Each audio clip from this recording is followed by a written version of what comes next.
Assalamualaikum warahmatullahi wabarakatuh. Para siswa sekalian, semoga semua dalam keadaan sehat walafiat. Selamat bertemu dalam pembelajaran bahasa Indonesia.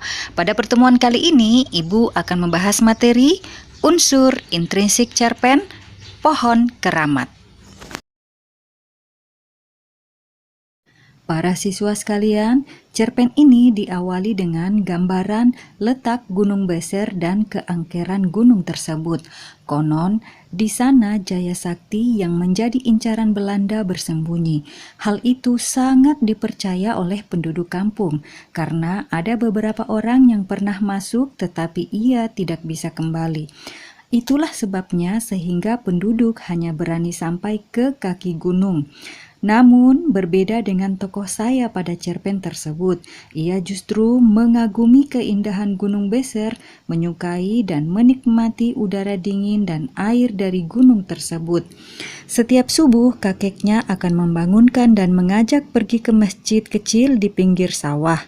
Ia sering melamun melihat Jaya Sakti sholat di atas daun pisang. Di sisi lain, Gunung Beser merupakan sumber air yang melimpah bagi penduduk, utamanya para petani. Bila musim panen tiba, para petani yang punya sawah luas akan mengadakan syukuran dan mengundang para tetangga. Bagi anak-anak, sawah merupakan tempat yang paling banyak memberi kenangan. Anak-anak belajar mengaji di masjid dan yang menjadi gurunya sang kakek, kemudian diteruskan oleh Kang Kasim. Kakek merupakan tokoh yang dihormati oleh penduduk dan pengambil keputusan penting. Lanjut cerita, kedamaian kampung mulai terusik saat jalan besar menghubungkan kecamatan dan kabupaten diperbesar dan diaspal. Jalan itu memberikan gejolak tersendiri.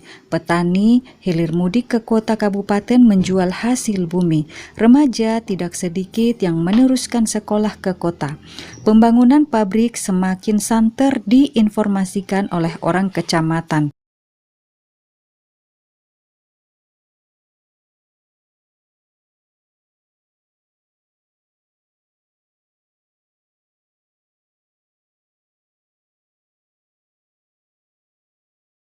Kemudian mulai ada perubahan kebiasaan, perubahan budaya pertanian, dan panen tidak semeriah dulu lagi.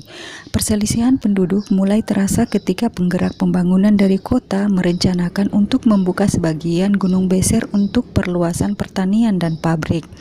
Orang yang setuju dan orang yang tidak setuju mendatangi kakek untuk mendukung mereka. Besoknya kakek bercerita bahwa Mbah Jaya Sakti dan keangkeran Gunung Beser itu tidak ada. Kisah Mbak Jaya Sakti diperlukan untuk melindungi Gunung Beser.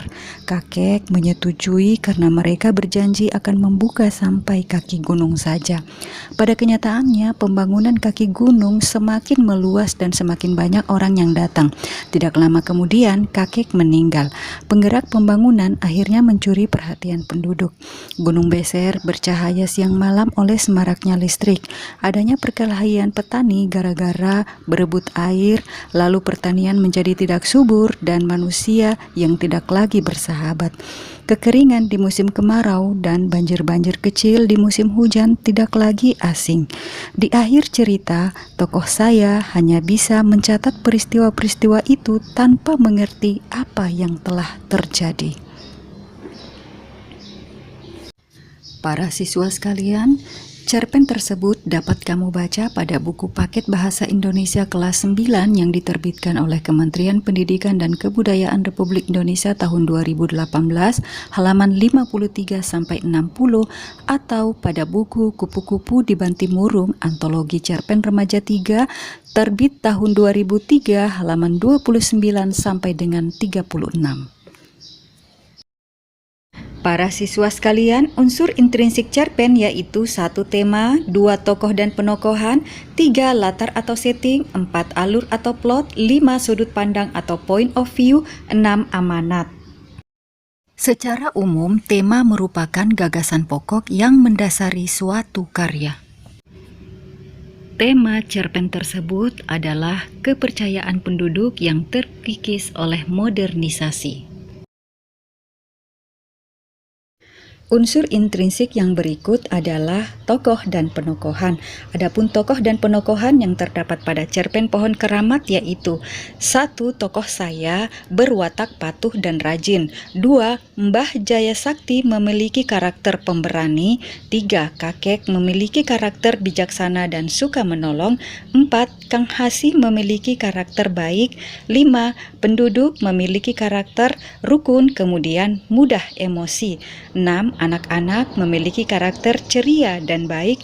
7. Para penggerak pembangunan memiliki karakter gesit dan santun.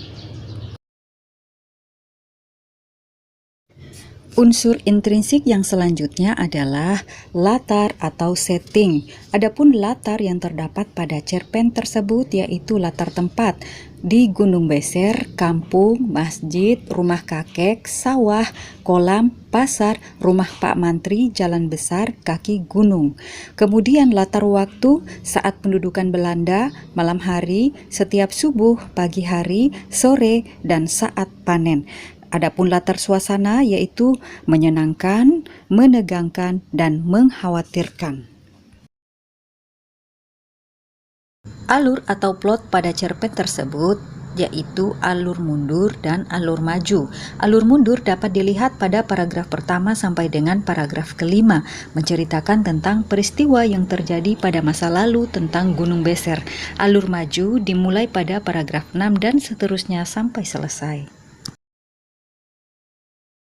Berikut sudut pandang atau point of view yang terdapat pada cerpen adalah orang pertama sebagai tokoh sampingan, saya, aku. Saya pada cerpen tersebut tidak dalam peran utama. Kehadiran tokoh saya berfungsi untuk memberikan penjelasan tentang cerita kepada pembaca. Adapun tokoh sentralnya adalah kakek. Para siswa sekalian, terakhir unsur amanat atau biasa disebut dengan pesan, yaitu 1. Hendaknya manusia menjaga lingkungan. 2. Sebaiknya menjaga hubungan sosial dengan baik.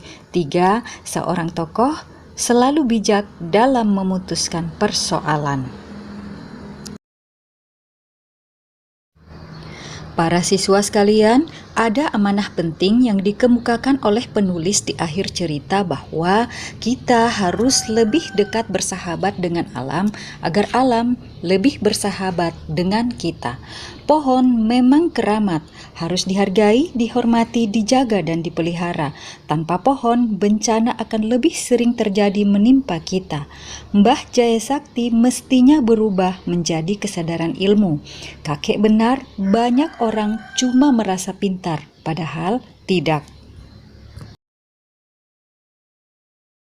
Para siswa sekalian, cukup sekian pembahasan mengenai unsur intrinsik cerpen Pohon Keramat.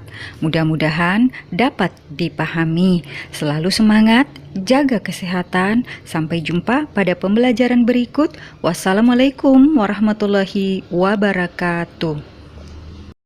Kepada para pemirsa, jangan lupa untuk di-like, subscribe, komen, dan juga share. Thank you for watching.